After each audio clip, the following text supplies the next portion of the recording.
అందరికీ నమస్కారం. ఈరోజు తిండి పోటీ వచ్చేసి బావకి సీనన్నకి అయితే టోర్నమెంట్ లాగా అనుకున్నాము. నేను ఇంకా లతక్క తింటే నేనే విన్ అవ్వడం జరిగింది. ఇప్పుడు వీళ్ళిద్దరిట్లో ఎవరు విన్ అవ్వబోతున్నారో వాళ్ళు నాతో పోటీ పడబోతున్నారు. మరి చూద్దాం, ఎప్పటిలాగానే మా ఆయనతో తిండి పోటీ పెట్టుకోవాల్సి వస్తుందా, లేకపోతే సీనన్నతో వెరైటీగా తిండి పోటీ ఉంటుందా, నెక్స్ట్ టోర్నమెంట్ అనేది కంటిన్యూ ఎట్లయితుంది ఏందనేది వీళ్ళు డిసైడ్ చేయబోతా ఉన్నారనమాట. ఇక్కడ వచ్చేసి నల్ల సీనన్న మీకు ఆల్రెడీ సుపరిచితమే, మా విలేజ్ ఎంకటి స్కిట్లలో ఎప్పటికీ పాల్గొంటా ఉంటాడు. అసలు యాక్చువల్లీ ఫ్రెండ్స్ అనమాట వీళ్ళిద్దరు. అంటే అన్నయ్య ఫస్ట్ యూట్యూబ్ స్టార్ట్ చేసేటప్పుడు బావ దగ్గరికి వచ్చి యూట్యూబ్ అన్ని వివరాలు అవన్నీ కనుక్కొని స్టార్ట్ చేయడం జరిగింది. ఎప్పటికీ నా యూట్యూబ్ గురువు అని అంటాడు, కాకపోతే ఎప్పటికి రమ్మన్నప్పుడు రాడు. యూట్యూబ్ కూడా అంటే అన్ని విషయాలు చెప్తారు. యూట్యూబ్ లో ఏం చేయాలి ఏందని అన్ని చెప్తారు. ఇక రాను అనే సంగతి అయితే నాకు ఆర్థిక సమస్య అది వేరే ఉంటుంది. సరదాగా జోక్ అంటున్నా, అంటే వీలు కావాలి కదా, ఎవరి సమయమైనా చాలా విలువైనది. అట్లా వీలు చూసుకొని ఇద్దరికి వీలైనప్పుడు అట్లా మేము విలేజ్ ఎంకెటీలో స్కిట్లు అనేవి చేస్తూ ఉంటాము. ఈ రోజు కూడా స్కిట్ తీసినాము, మీకు ఆల్రెడీ స్కిట్ రిలీజ్ అవుతుంది అనమాట. ఈ వీడియో రిలీజ్ అయ్యే ముందే మరి చూద్దాము. అయితే ఇది వచ్చేసి కేజీ మీదనే ఉన్నది. కేజీ మీద 300 గ్రాములు, కేజీ మీద 300 గ్రాములు 1.2 అనమాట. మేము చికెన్ బిర్యానీ కావాలని ఇట్లా పెట్టుకున్నాం, ఎక్కువ పెట్టుకున్నాం. చూద్దాం ఇక ఎవరు ఎక్కువ తింటారు అనేది చూద్దాం అని చెప్పి ఇట్లా పెట్టుకోవడం జరిగింది. అయితే ఇది Warangal special red bucket biryani అన్నట్టు. రెడ్ బకెట్ బిర్యానీ వీళ్ళ శ్రీను ఫుడ్స్ అని ఒక ఛానల్ సీనన్న ఉన్నది. అలా ఎప్పటికీ ఫుడ్ పోటీలు సీనన్న పెడుతున్నప్పుడు తను చెప్పడం జరిగింది అనమాట. ఎవరైనా రండి, మాతో తినండి, చూడండి, సత్తా చాటండి. అదే ఇప్పుడు అన్నతోటి నేను ట్రై చేస్తున్నా, అంటే అన్నతోటి గెలవడానికి ట్రై చేస్తున్నా. ట్రైకి చేయలేదు, ఆల్మోస్ట్ గెలుస్తాను అనుకుంటాను. ఎందుకంటే ఇరగ తింటాండి మధ్యలో. అది వరకు గాలిస్తే కొట్టుకోబెట్టేట్టుండే సీనన్న, ఇప్పుడు గాలి కాదు సున్నా వచ్చినా కొట్టుకోబెట్టట్లేదు. గాలే పక్కపడి ఓడిపోయేటతో ఉన్నా కాబట్టి గెలుస్తానా, గెలుతో ఉన్నా కాబట్టి ఓడిపోతాడా. అంటే సీరణ మీద నేను అంటే వాస్తవానికి గెలవను అని చెప్పి లోపల మనసులో ఉన్నది కొంచెం టెన్షన్, భయం, ఆందోళన, జల్ గుండె ఒకటికి 10-15 సార్లు కొట్టుకుంటాను. అవన్నీ నీతో ఉన్నప్పుడు ఎదుటోళ్ళకి రావాలి కానీ నీకే వస్తాను బాబా. మరి చూద్దాము, ఎప్పటిలాగానే మా ఆయన విన్ అవుతాడా లేకపోతే వెరైటీగా సీనన్న విన్ అవుతాడా, ఎవరు విన్ అవుతారు సీరన్న విన్ అవుతాడు. సీరన్న ఎందుకంటే తిండిపోతుల నెంబర్ 1. అవునవును, బకాసురుడు. అవునవును. ఎందుకు తెలుసా అక్క, మేమిద్దరం తిండి బ్యాచ్. ఎందుకంటే ఫస్ట్ స్కిట్ కోసం ఫస్ట్ అందరం గ్యాదర్ అయినాక ఫస్ట్ తిండి, తర్వాత స్కిట్ స్టార్ట్ చేస్తాం. మేమిద్దరం అంతే. అన్నయ్య ఫస్ట్ తిన్నాక స్కిట్ ఫస్ట్ తిన్నాము, తిన్న తర్వాత స్కిట్ ఎంతసేపు అయినా ఏం కాదని చెప్పేసి మేము ఇద్దరం తింటా ఉంటాం. మరి అట్లా మరి సీనన్న నాకైతే స్కిట్ చేసేటప్పుడు తిండి అనేది నాకు గుర్తు కూడా రాదు. ఎందుకంటే ఫస్ట్ స్కిట్ కావాలి అంటే ఫస్ట్ నేను తినడానికి చూస్తాడు, తర్వాత వీడియోలు ముందు అయితే కనిపింపాలి నాకు అని చెప్తాడు. అవును, అన్నయ్య కోసం ఫస్ట్. ఎందుకంటే నేను చెప్పింది వాళ్ళ కడుపు ఉంటే ఆలోచన రాదు, ఆకలి ఆలోచన వస్తే వాళ్ళ స్కిట్ ఏదైనా చెప్పలేరు అని. మరి అట్లా నువ్వెందుకు అనుకో, నీకు మంచి ఆలోచన వస్తాయి కదా, నువ్వు తినమంటే ఎందుకు తినవు? అంటే నాకు అట్లా నీకు తిండద్దేవద్దు, పనే ముఖ్యం. ఫస్ట్ సాయంత్రం 4 అయినా సరే తినడు, తినకుండానే తింటాడు. సక్సెస్ కావాలని చెప్పేసి అన్న తినడు. నేను టెన్షన్ ఉంటాయి కాబట్టి అట్లా అదనమాట. ఇక పోటీ ప్రారంభం కాబోతుంది. వీళ్ళు మాటలు ఎక్కువ మాట్లాడేళ్ళు. ఇక తినుడు 10 నిమిషాలకు తినుడు అవుతుంది. ఎప్పటికీ 1 2 3 స్టార్ట్. బావా కమాన్ బావా. చూసావా అన్న సూప్ లేకుండానే తొందరగా తినాలి, టకటక తినాలి. లతక్ ఏమనుకుంటాను, నేనైతే ఓడిపోయినా కానీ నువ్వు నువ్వన్నా గెలవాలి కదా, మరి నేను ఓడిపోయినా కదా. బావా కమాన్ బావా, నా మీద గెలుచుడు కాదు, ఇప్పుడు సీనన్న మీద గెలవాలి. ఇంగాలే టక టక టక టక అయిపోవాలి. పెద్ద పెద్ద బుక్కలు. ఏమైంది బావా, నా మీద అనేస్తేమో పెద్ద పెద్ద బుక్కలు పెడతావు, ఇప్పుడు పెడతలేవా? పెడతానవా? ఎట్లున్నదో చెప్పలే వీళ్ళు బిర్యానీ గంట సేవ చెయ్యి. మా ఆయనకు అడగకుండా చెప్పిండు కాదు, నేనన్నా చెయ్యలే కదా, చాలు గంతే మా ఆయనకు సంతోషం.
కాదు ఫస్ట్ లో ఒకసారి పానీపూరి తిండి పొట్టి పెట్టుకున్నాము నేను మమతక్క సీనన్న బావ.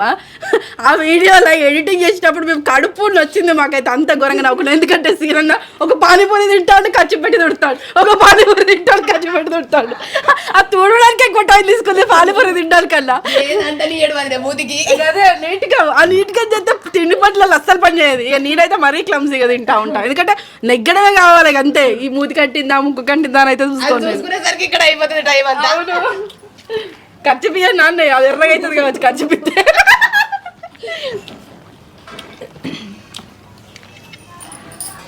తిన్నావా పక్క పడేసినావా? అయితే మా తర్వాత తిండిపోటు అయ్యేసరికి వీళ్ళకు కడుపులో కాలుతుంది, దెబ్బకు బిర్యానీ మాయమవుతుంది. లేదు వాళ్ళకి ఆకలి చచ్చిపోయింది.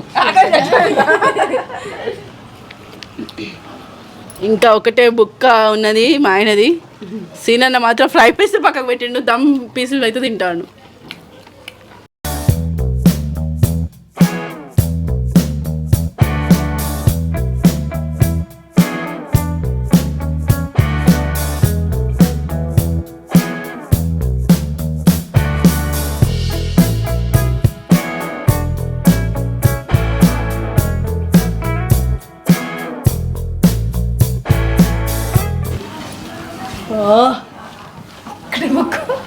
అయ్యో లతక్క బాధ అవుతుంది.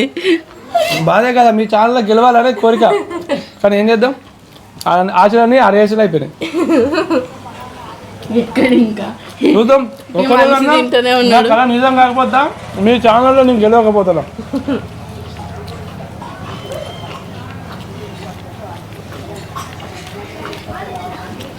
అన్న అసలు మాట్లాడకుండా వెళ్తాను, అది సంగతి సీక్రెట్. ఎందుకంటే మొత్తుకొని పడుతుంది ఎక్కడ తింటాను అది నాకు ఇప్పుడు అర్థమైంది. ఓడిపోయాక ఓడిపోతానని తెలిసినాక మాట్లాడతాను. అప్పటి వరకు మాట్లాడలే అన్నయ్య, మేము మాట్లాడతాను. మాట్లాడినాడు. అవును మేము మాట్లాడుతున్నాం కదా అన్నయ్య. ఏదో అట్నే ఉంటుంది కదా, ఏదో ఒకటి చెప్పుకోవాలి కదా. మరి ఓడిపోయినంటే ఎట్లుంటుంది? ఏదో ఒకటి పెడితే నాకు మళ్ళొక పూట తినచ్చు. ఇక్కడ కూడా బయట బయట కాదు అట్టున్నా అంటాడా, అంత మిగిలింది. అదే తిండిపోటీ మిగిలింది అనుకో, అది ఇంటి పట్టుకొచ్చాడు. మరి పడేస్తే లేదు మరి పత్తిలో పెడతారు, పత్తిలో పడేస్తే బాగా అనిపించదు కదా అని రాంగరాగా తినేది అప్పుడప్పుడు, మళ్ళీ ఆకలేదు అప్పటికి. ఏమైంది బావా నాలాగా విన్నింగ్ అని వరుతలేవు. నేను విన్ అయినా ఇంకో పక్కరికి అట్లా అప్పట్లాగా విన్నింగ్ అంట. అయ్యో ఒక్కసారి కూడా తగ్గురాలే, టకటక తిన్న గెలవాలని తగ్గుతాడు.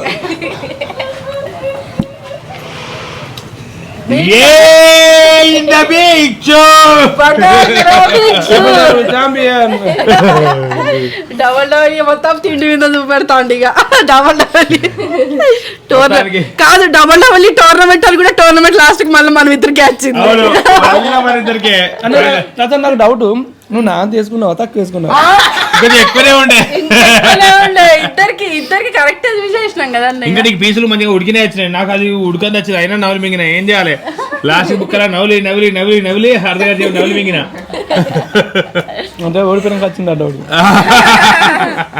కాకపోతే సీనన్న దగ్గర ఒకటి నచ్చుతుంది. ఇప్పుడు ఆ పోటీ పెట్టినాం కదా, ఇప్పుడు అర్ధగంట కాదు గంట 2 గంటలైనా అందులో ఒక్క మొక్క కాదు ఆ బొక్క కూడా తింటాడు కావాలంటే. అసలు ఏదో ఒక మెతుకు కూడా వేస్ట్ చేయడం అన్నమాట. అదే కాదు ఇంకోటి ఏంటంటే సీనన్న ఇంకా అర్ధగంట తర్వాత మళ్ళీ అన్న పెట్టే తింటాడు బొక్కడు. అవును, ఎందుకంటే మేము అక్కడికి వచ్చినప్పుడు చూస్తాం కదా, నేను ఏ కర్రీ వండినా మా ఆయన వంకలు పెడతాడు కానీ సీనన్న ఎప్పుడు వంకలు పెట్టిందే చూడలేను. ఇదైతే నువ్వు తోటకూర పెట్టు పాలకూర పెట్టు, నువ్వు ఏ కర్రీ అది ఎన్ని కర్రీ ఇంత అన్నం అంటే చాలు అంతే సీనన్నకు. ఎందుకంటే కష్టం ఉండి వచ్చిన కదా, నాకు కష్టం ఇలా తెలుసు కాబట్టి అంటే ఏది పెడతా తెత్తలే తింటాను అన్నట్టు తింటా లాస్ట్. అంటే మా ఆయన కూడా గట్లే గదే కష్టం దగ్గర నుంచి వచ్చి ఇంకా నీకన్నా ఒక 5 రూపాయలు అనుకుంటా. ఒకప్పుడు ఇంకా 5 రూపాయల బడ్జెట్తోనే రోజంతా గడిపిన రోజులు కూడా ఉంటాయి. కానీ అప్పటి రోజు ఇప్పటి రోజు మారాలి, అప్పటి లెక్క ఇప్పటి లెక్క ఉండాలని. అంటే కడుపు కూడా సహకరించదు, అప్పటికే కడుపు ఖరాబ్ అయిపోయింది అన్నట్టు. అందుకని ఇప్పుడు కొంచెం కారాలు జాగ్రత్తగానే కిరణాలు తింటానా, కడుపు జాగ్రత్తగా ఉంటానని కడుపు కరెక్ట్ గా తినాలనుకుంటే 2-3 కిలోలు తింటావు, నీకు అవసరం. ఎవరమైనా అంతే కదా, మెట్లు ఎక్కాలని అనుకుంటాం, గది కాదు అంటే అక్కడే ఉండాలని అనుకోం కదా, పచ్చడి మెతుకుల దగ్గర బిర్యానీ దగ్గర రావాలని అనుకుంటాం కదా, అందరం పోరాడే దేశం. కానీ ఇప్పుడు ఈ కాలం బిర్యానీ దగ్గరికి ఎవరు ఎంత కోటీశ్వరుడైనా బిర్యానీ దగ్గర రావాలనుకుంటాడు, రాగి జావ దగ్గర పోవాలి, రాగి జావ పచ్చడి మెతుకుల దగ్గరికి పోవాలనుకుంటాను, ఎందుకంటే ఆరోగ్యం దాంతోనే మంచిగున్నదని. ఇప్పుడు మేము తిండి పోటీలు పెడుతున్నాం, ఇంతగానో తింటున్నాం అని చెప్పి ఎవరు కూడా సాహసం చేయొద్దు. మేము ఒక పూట మాత్రం ఇట్లా తింటాను, మిగతా 2 పూటలు మస్తు డైట్ మెయింటైన్ చేస్తాము, అందుకోసం అని చెప్పేసి ఆరోగ్యంగా ఉండగలుగుతా ఉన్నాము. ఇదండి టోర్నమెంట్ అని అనుకున్నాము, మరి ఇక టోర్నమెంట్ కంటిన్యూ చేస్తాం, ఎందుకంటే మీ దగ్గర గెలిచినాం కదా, మళ్ళీ మీరే ఏం పెట్టుకొని తినడో అది పెట్టుకొని సపోర్ట్ ఇస్తానా. నువ్వు గెలవడానికి అయితే ట్రై చేస్తా, అక్క కూడా గెలవడానికి ట్రై చేస్తా, ఎందుకంటే అక్క గెలవాలి ఫస్ట్ మీ ఇద్దరి మీద. నా అన్నయ్య సపోర్ట్ నాకట టోర్నమెంట్ లో, అంతే నా అన్నయ్య నాకట. మరి చూద్దాం మళ్ళా, ఇప్పుడు వీళ్ళిద్దరి మీద పెట్టుకున్న టోర్నమెంట్ కంటిన్యూ అయితే మేమిద్దరం పెట్టుకుంటాం, అప్పుడు ఎవరు గెలుస్తారో వాళ్ళ టోర్నమెంట్ విన్నింగ్ గా ప్రకటించుకుంటాం ఇక లాస్ట్ కు. చూద్దాం మరి మళ్ళీ మన ఇద్దరం ఏదైనా ఫుడ్ పెట్టుకొని అందులో ఎవరు విన్ అవుతారో చూద్దాం. మా ఆయనకు ఒకటే టాస్క్ ఉండద్దు, 3 ఉండాలి, 3 ఉండి కొంచెం గ్యాప్ ఇస్తే అంటే నేను విన్ అవుతా. ఎందుకంటే ఆవిడే కాదు, ఈసారి అలుకుదల్లాలి, ముగ్గేయాలి. ఏంటిది పనిష్మెంట్ అన్నయ్య, అది కూడా చేపిద్దామా వెళ్ళగా? ఏదైనా పర్లేదు, మా అత్త చీపురు కూడా పట్టుకొని వస్తుంది కావచ్చు, అవన్నీ చేపిస్తే కంప్యూటర్ కూడా కూర్చోబెట్టి ఆకిలి ఉడిపిస్తా అంటది కావచ్చు. నేను చెప్తాలే అమ్మకి చెప్తా, అమ్మ ఇక్కడ అదంతా ఏం లేదు, అదంతా బ్యాక్గ్రౌండ్ తర్వాత, కానీ ఇందా మాత్రం ఉట్టుకుంటే కొడుకు దద్దులత్తే అంటది. ఇదండి ఇట్లా సరదాగా తిండి పోటీలు పెట్టుకుంటా ఉన్నాము. అయితే టోర్నమెంట్ లాగా పెడితే అసలు ఎవరు విన్ అవుతారు ఏంది, లాస్ట్కి ఎవరు పోతారని బాగా అట్లా ఉత్సాహంగా ఉన్నాము మేము, కాకపోతే మళ్ళీ మేము ఇద్దరమే విన్ అయినాము. ఇదండి సరదా తిండి పోటీ. చివరి వరకు ఈ వీడియో చూసినందుకు ధన్యవాదాలు. మరిన్ని వీడియోల కోసం మా ఛానల్ తప్పకుండా సబ్స్క్రైబ్ చేసుకోండి. అక్కడ చిన్న చూడండి, ఒక మెత్త కూడా పోనీయండి. ఇప్పుడు ఎంత కథ చేస్తాను, సీని ఫుడ్స్ కూడా చూడండి, దాంట్లో తిండి పోటీలు పెడుతున్నారు, తప్పకుండా చూస్తే వీళ్ళని కూడా ఆదరిస్తారని చెప్పి అనుకుంటున్నాము. Thank you, bye bye.